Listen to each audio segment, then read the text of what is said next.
안녕하십니까. 저는 대구 경북 홍사단의 이동진 단원입니다. 저는 이제 맡은 주제가 도산 안창호 선생의 리더십, 이런 주제인데, 과거에 도산 아카데미 연구원에서 제가 한번 발표한 적이 있습니다. 그래서 그걸 중심으로 해서 그 뒤에 수정 보완한 것을 말씀드리도록 하겠습니다.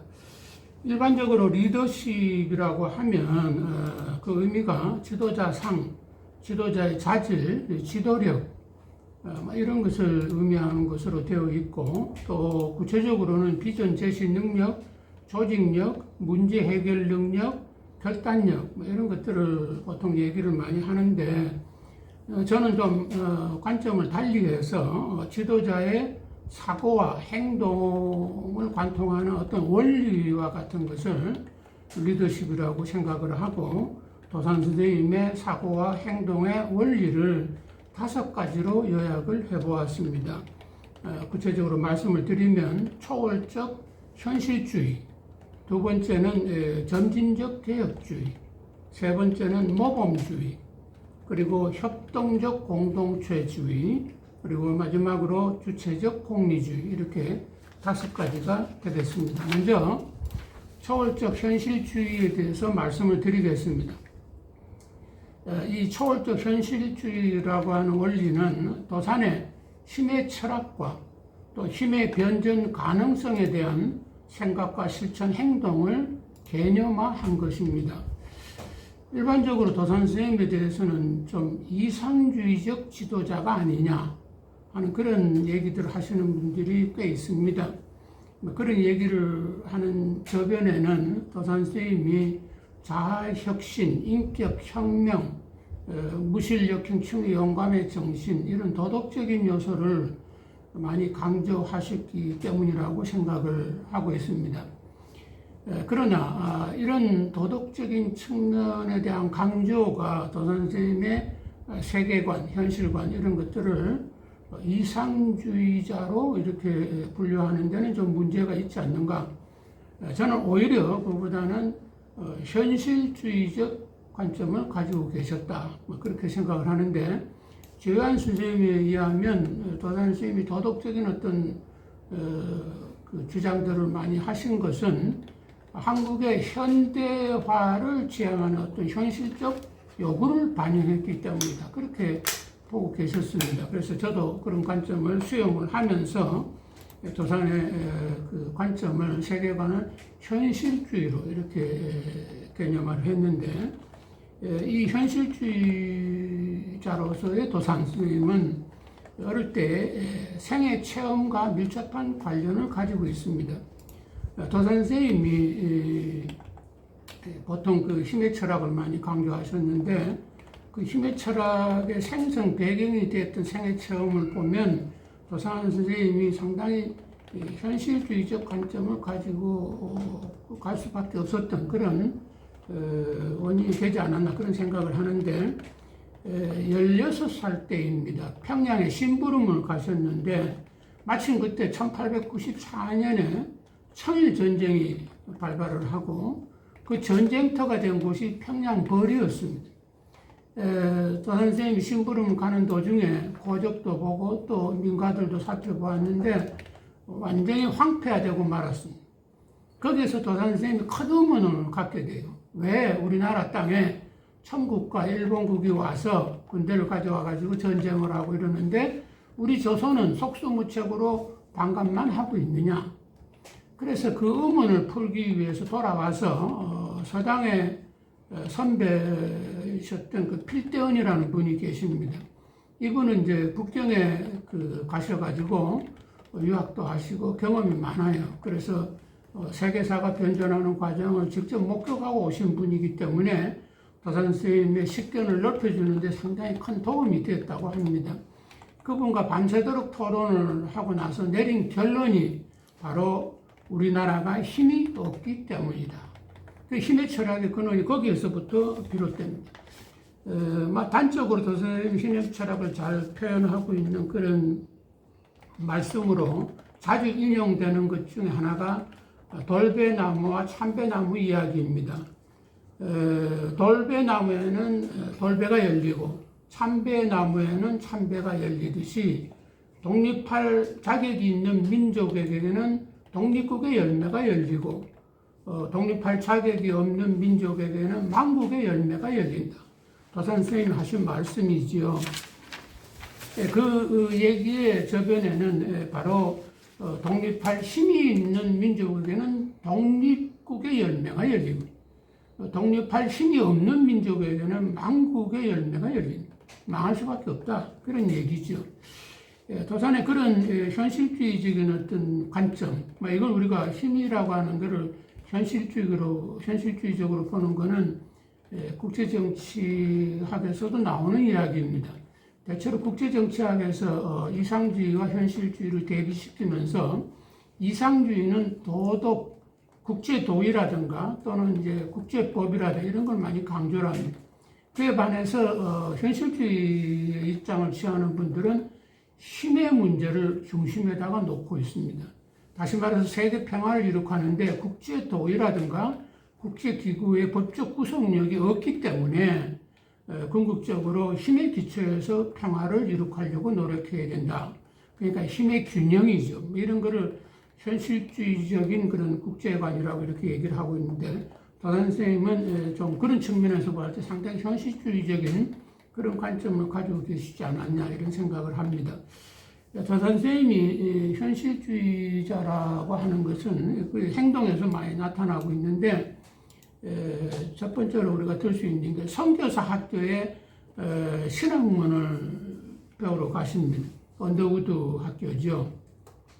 그리고 예수교인이 되시는 거. 그 다음에 흥사단을 조직을 하는데 국내에서 조직을 안 하고 활동이 용이한 미국에서 조직을 하게 됩니다. 그리고 독립운동을 하면서도 실현 가능한 방법으로 독립운동을 전개하려고 하셨는데 우리가 수양동회를 결성해가지고 독립운동을 전개하는 것도 당시 일본의 압제라든가 이런 것들을 피하기 위한 현실적인 어떤 필요를 반영한 게 아니었느냐 이렇게 생각을 합니다. 다음으로 제가 앞에서 초월적 현실주의다 이렇게 얘기를 드렸는데 그 초월적인 의미를 좀 새겨보겠습니다. 이 초월적이라는 의미는 힘의 변전 가능성에 대한 믿음을 바탕으로 하고 있습니다. 첫째는 도산 선생님은 힘은 기르면 커지고 또 소홀히 하면 작아진다고 생각을 하셨습니다. 두 번째로 힘이 그릇된 정신적 기초 위에 형성이 되면 반드시 망하는 날이 온다고 생각을 했습니다. 다시 말해서 힘이 쇠퇴하고 언젠가는 망하는 날이 온다. 도산 선생님이 돌아가시기 전에 주변의 동지들에게 하신 말씀 중에 낙심마오라는 말씀을 하시면서 도사님 거기에서 그런 얘기입니다. 일본은 반드시 멸망하고 말 것이다. 근데 도산 선생님이 그런 그 생각을 가지시게 된 그 저변에는 바로 일본의 그 강성한 힘이라고 하는 것이 그릇된 기초 위에서 만들어졌기 때문이다. 그런 생각을 가지고 계셨던 것 같습니다. 따라서 건전한 정신적 기초 위에 힘을 길러서 그릇된 기초를 가진 강성한 힘에 대적하면 언젠가 우리나라가, 우리 민족이 독립을 이루는 날이 올 것이다. 이런 확신을 가지셨던 것 같습니다. 그런 의미에서 저는 초월적 현실주의가 도산 선생님의 사고와 행동을 지배했던 하나의 중요한 핵심 원리 중에 하나가 아니냐 그런 생각을 가지게 되었습니다. 두 번째는 점진적 개혁주의입니다. 이것은 도산 선생님의 민족 개조 사상과 점진주의에 대한 강조를 개념화한 것입니다. 우선 도산 선생님에 대해서 혁명가로 보시는 분들이 많이 있어요. 물론 도산 선생님께서 독립운동 과정에서 혁명 또는 평등 이런 용어들을 사용하신 적이 있고 또 미래 군사 항쟁에 대비를 하시는 그런 측면들도 있기 때문에 급진적인 혁명가로 그렇게 볼 수 있는 요소도 없지 않아 있기는 하지만은 그러나 도산 선생님의 민족 개조 사상의 전반적인 맥락을 통해서 보면 결코 급진적 혁명주의자라기보다는 점진적 개혁주의자였다고 보는 것이 타당할 거라고 저는 생각을 합니다.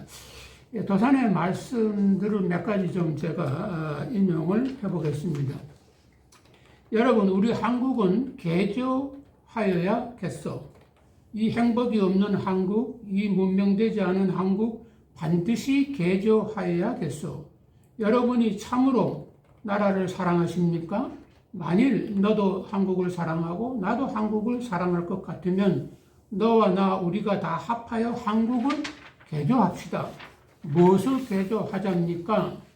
우리의 음식, 의복, 거처도 개조하여야 하겠소. 우리의 교육, 종교도 개조하여야 하겠소. 우리의 농업, 상업도 개조하여야 하겠소. 우리의 풍속, 습관도 개조하여야 하겠소. 우리의 도시도 농촌도 개조하여야 하겠소. 심지어 우리의 산과 강까지도 개조하여야 하겠소. 이 능력이 없는 우리 민족을 개조하여 능력이 있는 민족을 만들어야 하겠소. 이 민족 개조 사상의 이제 핵심 부분인데, 우리 사회 또 우리 환경에 전반적인 것을 모두 개혁할 필요성이 있다고 주장을 하신 것이지요.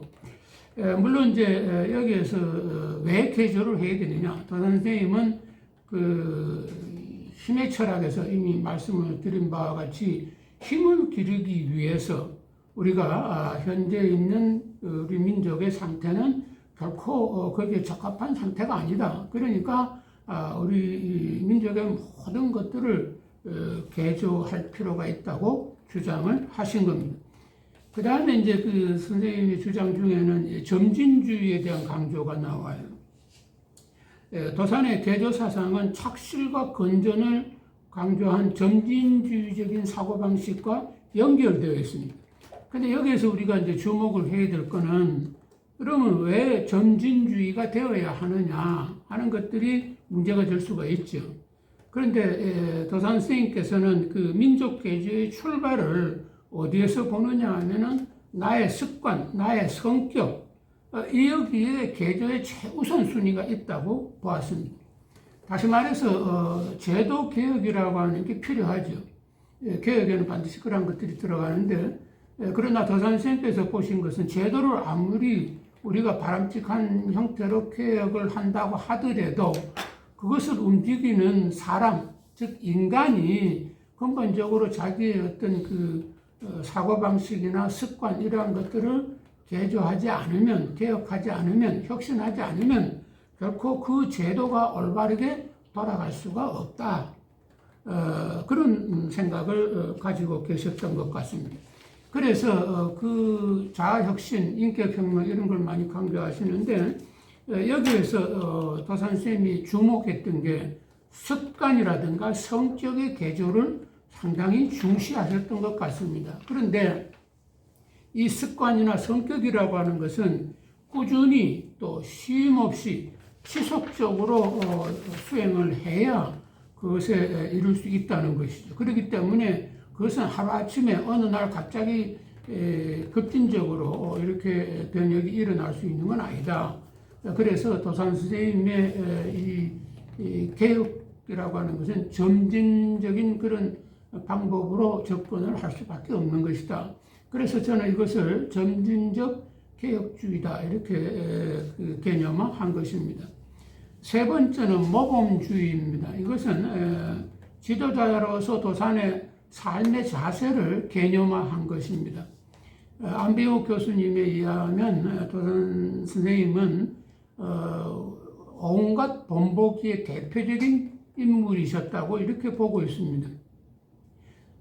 진실의 본보기, 거짓말하지 않는 것이죠. 부지런함의 본보기, 도산 선생님은 일기를 부지런히 쓰셨습니다. 그 바쁜 총중에도 그렇게 하셨고, 또 정자회라든가 이런 걸 통해서 건강관리도 아주 부지런하게 하셨습니다. 용기의 본보기, 나중에 또 설명을 드리겠습니다. 신의의 본보기, 협동의 본보기, 사랑의 본보기, 또 희생의 본보기, 수양인의 본보기, 교육자의 본보기, 애국자의 본보기, 심지어는 혁명가의 본보기라고까지도 이렇게 말해지고 있습니다. 온갖 지도자의 본보기를 실천한 지도자다. 그러니까 내가 다른 사람을 이끌려고 하면 내 자신이 내가 이끌어가려는 어떤 목표에 일치하는 그런 행동 이런 것들을 또 덕성을 갖춰야 된다. 그런 관점이었던 거죠. 대표적인 본보기의 사례들을 몇 가지만 소개를 하겠습니다. 첫째, 상해에서 계실 때인데 소년단원과 헌금하기를 약속을 했습니다. 그런데 그때 윤봉길 의사가 홍구공원에서 폭탄을 투척하는 사건이 있었어요.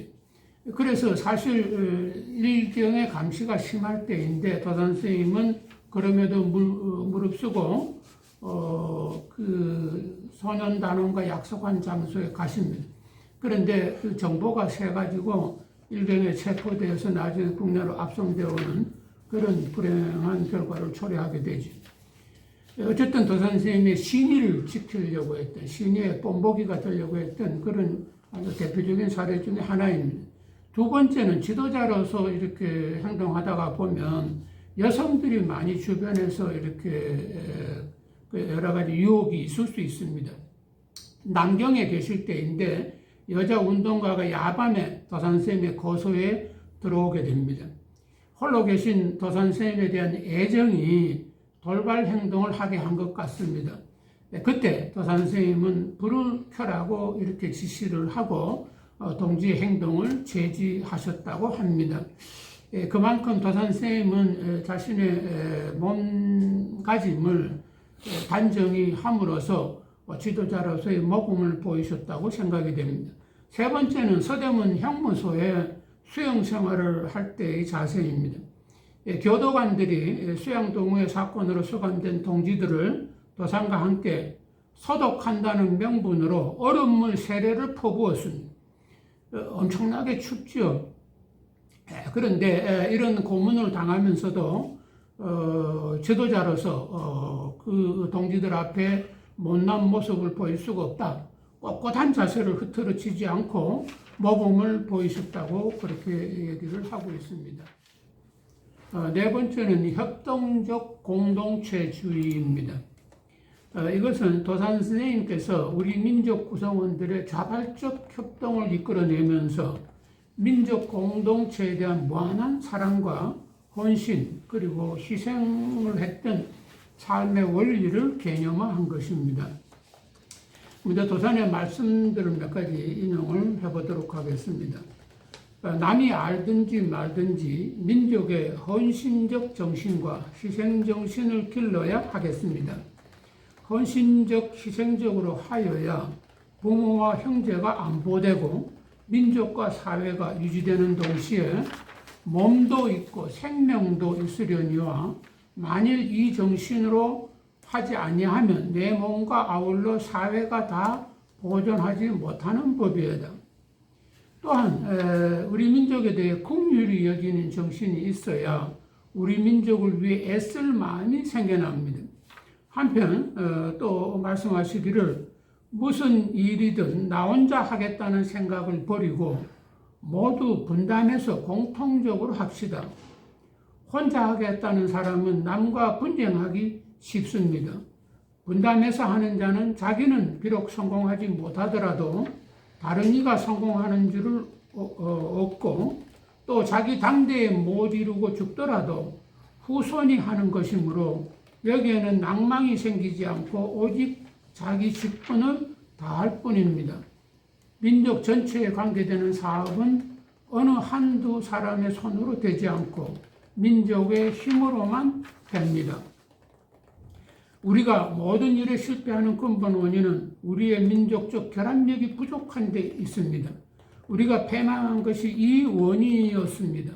우리는 요지부동하고 사기일철하는 굳센 민족적 결합력이 있은 후에야 성공을 기대할 것입니다. 이렇게 도산선생님은 말씀 가운데서 이 협동 또 공동체, 특히 민족 공동체에 대한 헌신과 희생 이런 것들을 많이 강조하셨는데 저는 여기에 세 가지 요소가 있다고 보았습니다. 첫째는 민족 공동체에 대한 헌신과 희생 정신이 있어야 됩니다. 두 번째는 민족 공동체에 대한 긍휼히 여기는 정신 이런 게 있어야 됩니다. 그러니까 민족 공동체 구성원에 대해서 불쌍히 여기는 마음 그렇게 표현을 하고 계시는데 그런 것들이 있어야 말하자면 된다. 그리고 세 번째는 민족 공동체 구성원들이 서로 협동하는 정신이 있어야 된다. 그래서 이 협동에 대해서 많이 강조를 하셨습니다. 협동에는 세 가지 원칙이 있다고 하셨는데 첫째로 공통의 목표와 방향에 치중하는 원칙이 있어야 됩니다.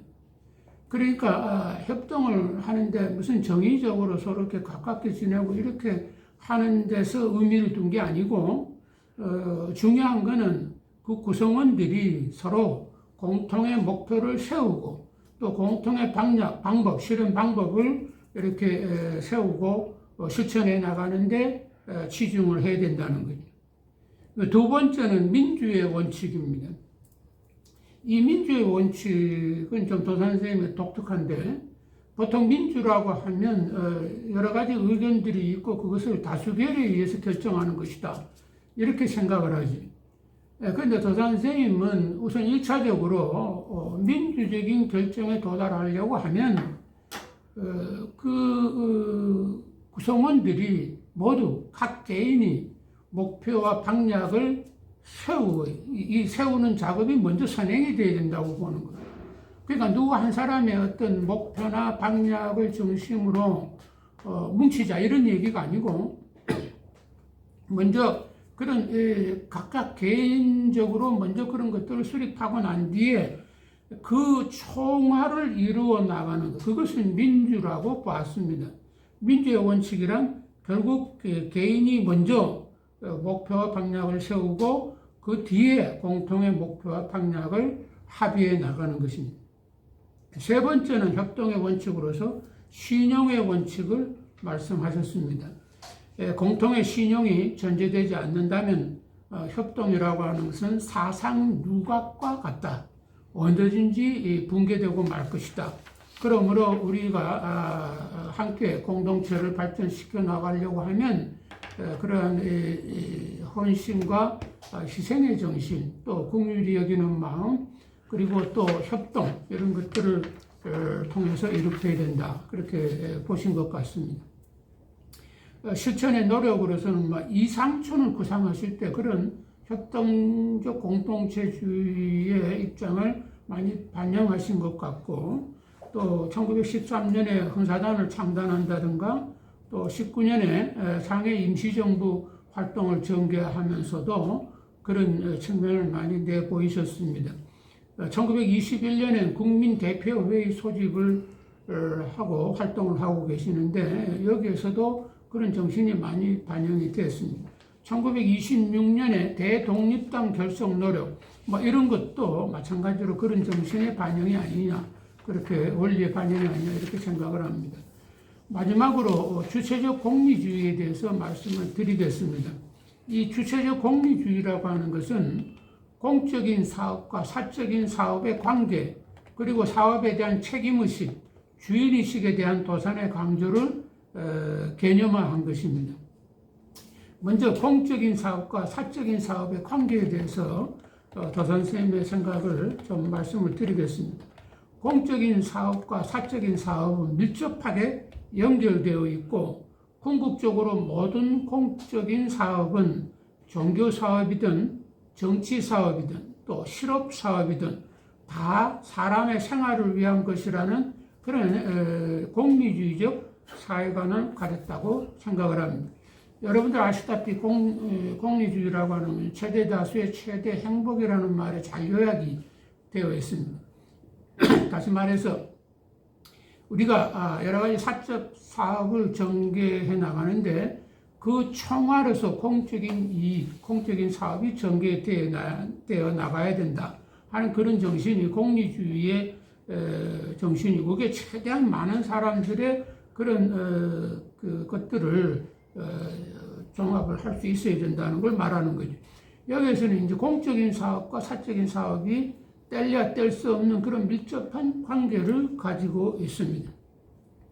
두 번째로 우리가 생각할 수 있는 게, 도 선생님은 무의식적인 사업 추진과 유의식적인 사업 추진을 구분하고, 우리가 사업을 추진하는데 유의식적인 추진이 문명한 사회의 사업 추진 방법이고, 그 결과가 훨씬 더 인간의 삶과 발전에 유익하다고 도 선생님은 생각을 하셨던 것 같습니다. 그러니까 우리가 사업을 추진하더라도 무의식적으로 할 것이 아니다. 공적이든 사적이든. 사업에 대한 또 책임과 주인의식을 강조하셨습니다. 도사는 공적인 사업이든 사적인 사업이든 주인정신과 책임의식을 가지고 추진할 때에 말하자면 공적인 사업을 추진할 때 사적인 사업이 잘 되도록 추진할 수 있고, 또 사적인 사업을 추진할 때 공적인 사업이 도움이 되도록 할 수 있다고 생각하신 것 같습니다. 그러니까 항상 이제 우리가 사적인 사업을 추진하더라도 그것이 전체의 어떤 공적인 이익이라든가 사업에 어떤 관계를 가지는가, 긍정적인 효과가 있는가, 부정적인, 만약 부정적인 것들이 많다고 한다면 그런 사적인 사업은 추진해서 안 되겠죠. 공적인 사업도 마찬가지로 별개로 존재하는 것이 아니라 공적인 사업을 추진해서 그것이 사적인 사업이라든가 사적인 이익에 어떻게 기여할 수 있는가, 이런 측면을 보아야 됩니다. 이 양자를 연결하는 가장 중요한 것이 주인정신이고 또 책임정신이라는 거죠. 종합을 한다면 공적인 사업이든 사적인 사업이든 주인정신으로 유의식적으로 책임있게 수행해야 한다는 그 사고와 행동의 원리가 바로 주체적 공리주의다. 그렇게 말씀을 드릴 수가 있겠습니다. 이상으로 제가 도 선생님의 리더십에 대해서 제 나름대로 정리한 것을 말씀을 드렸습니다. 여러분들의 이해에 도움이 되었으면 좋겠습니다. 감사합니다.